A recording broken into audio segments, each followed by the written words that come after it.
My name is Harinder, Singh, Bali, and today is June 13, 2014. I was around 13 years old at that time. We are in a very minority community in J&K. So I think number one is the Muslims, number two is the Hindus, and we are like probably 1.5%. So it was more from the news channel, but at a later date, or somebody coming from Delhi or Jammu, that we could hear about that what's happening. It was all that they have taken over the Golden Temple. That was how the beginning was. We didn't get to know that they had attacked the Golden Temple at that time. It was with the news of Golden Temple was too late, but 1984 also came very late to us. Most of the time, people who go for business to Delhi or they get to know what happened there, they kind of phone somebody around, or they phoned the channel that they knew that, you know, something happened. That's how the news spread out. But it wasn't in the news right away, no. We didn't hear it in the news at that time.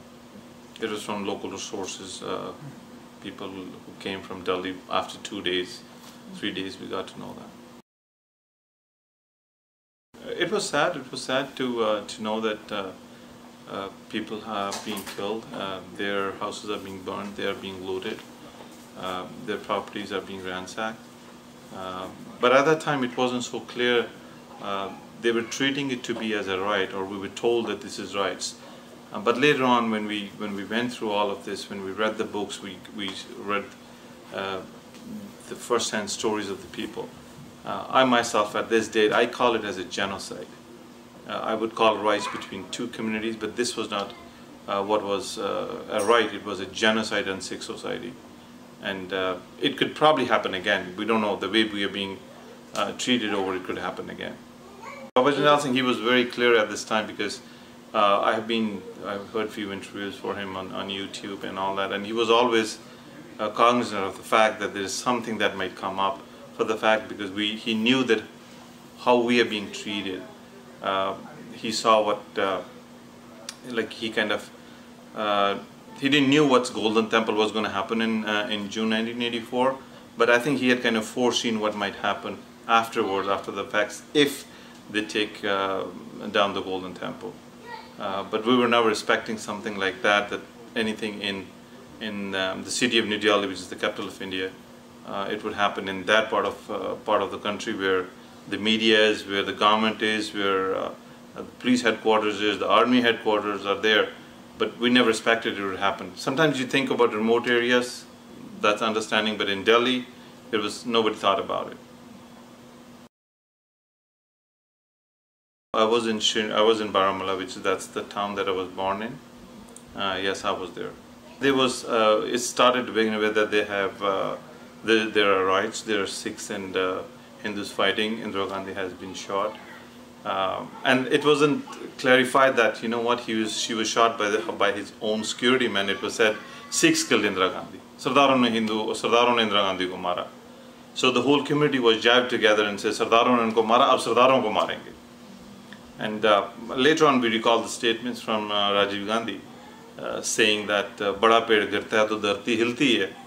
But I want to ask him, ek ped gira to dharti hili, to 20,000 Sardaron ko mara. Why nothing happened at that time? Tab dharti kyun nahi hili? My question to him today is, I mean, a lot of people have forgiven him, but I would still want to ask him. Even his son asked the other day, he put it in the Bade Ped Girte Hain Dharti Hilti Hai. Recently during elections he said, right? But then the reporter asked him that, what happened to 84? Why didn't Dharti hili at that time? So he had no answer for it. And I think he came to the point where he was cornered to the point to accept the fact that yes, it was Congress who was involved in 1984 riots there. Or I would rather call it as a genocide and not a right. No, because we are too far from Delhi. We are probably 2 days of a travel from Delhi. Nothing such happened in closer to the family.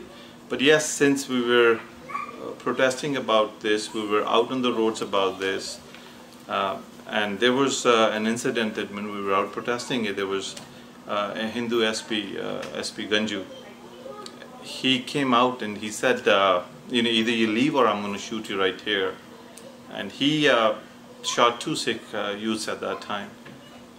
Very unfortunate. I don't know if you have watched Indian movies and you would see a guy in an open jeep with 1 foot out and 1 foot inside, standing up with his revolver in the hand, and he was just like that. And he shot 2 young youths just who were protesting against what happened in Delhi. This was a silent protest. Like Kashmir used to be a part, but I mean nowadays it's different now. But it used to be very quiet at that time. It was tense in the fact that we, as I mentioned, we are in minority. We were in minority at that time, and what was told was that Sardaron ne Hinduon ko mara. The Sikhs have killed Indira Gandhi, and they were all kind of thinking, you know what? Wherever we find a Sardar, we might. There was a hatred that came up in between the friends we were before and the friends we became after. There was a huge difference in there. So that's what we were told, that Sardaron ne Indira Gandhi ko mara. Of Sardaron ko sabak sikhana hai. That was what was the point at that time. I did, yeah. I do kind of educate my kids on that and make them understand that where we stand as a Sikh community. Make them feel and get them to know that whenever we were targeted, it was no fault of ours. What Satwan Singh and Byan Singh did was something that they personally felt inside their heart.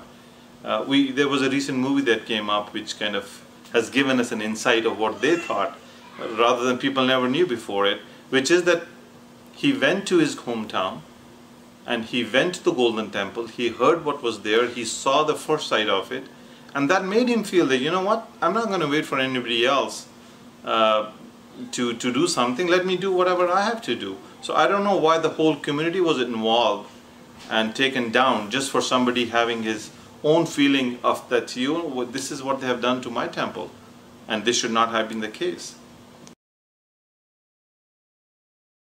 It did change a bit in a sense that I wanted to give it back more to the community and probably raise the community in a way, raise my kids, raise my the family around it, and thought that we got to prepare ourselves for these kinds of things. Since we are the minority in India, we got to be ready. This can happen any day, any time. We have seen few things after '84. It happened now and then too, but yes, I wanted them to be aware of the fact that we got to live with it and we got to fight it out the way we can. It was, I think, as I said, it was a genocide in a sense that they wanted to revenge the community, to put them down forever. Since, I mean, we are the community who have fought against every cruelty around the world, any oppression that was around India, right from Mughals, whatever you go back the history, we have been fighting the oppression. And since then they have been thinking, you know, this community is growing faster than us. They are growing much more faster than us. And then at one point, my opinion, this could be different than others, but my opinion is that the way that Golden Temple was attacked was for a reason, to hurt the Sikh feelings right from the beginning, to touch the soul of a Sikh and say, you know what, I'm going to hurt you there, because that's what they realized. I know that some of the people sit and talk, that I have a lot of discussions with my friends saying that why did this happen to the Sikhs? Why not to any other community? I asked him, when Rajiv Gandhi was killed in Madras, why didn't anything happen at that time? When Mahatma Gandhi was killed, why didn't it happen at that time? So why was it just that Mahatma Gandhi was Bapuji of India, they call him so? So why didn't it happen at that time? Why didn't they kill the Hindus at that time? Right, Rajiv Gandhi was killed, shot dead. Why they didn't kill the Hindus at that time? Was it just because Sikhs did it and it was pre-planned, if anything happens we're going to take them down? And it was not just in Delhi, all over India. People were dragged out of the trains. I've heard the stories. First-hand stories, people were lying under the beds for 2 days. People were lying under the train chairs for 24 to 72 hours. And they always mentioned that yes, they got help from people who were traveling with them. But imagine if there was nobody to help them out, they would have been killed. They would have been dragged out of the trains and killed, just because they had a turban and a beard. And a lot of people, I believe today, that they don't keep the beard and case just because of that fear that was created in 1984. I would say that we got to keep ourselves, we got to live with the teachings of Guru that we have, and I'm sure that's going to protect us from whatever people plan against us or people think against us. The more we run away from it, the more we will be hurt. The reason for attacking the Golden Temple was hit them hard, take their souls down, and they sat down and figured out what is there in these Sikhs that brings them up, that makes them fight, and they came up with the thought that this is Amrit. The Amrit in the Sikhism is the one that keeps them intact towards, and they can fight any oppression with this Amrit. And this was proved since Panch Pyaras.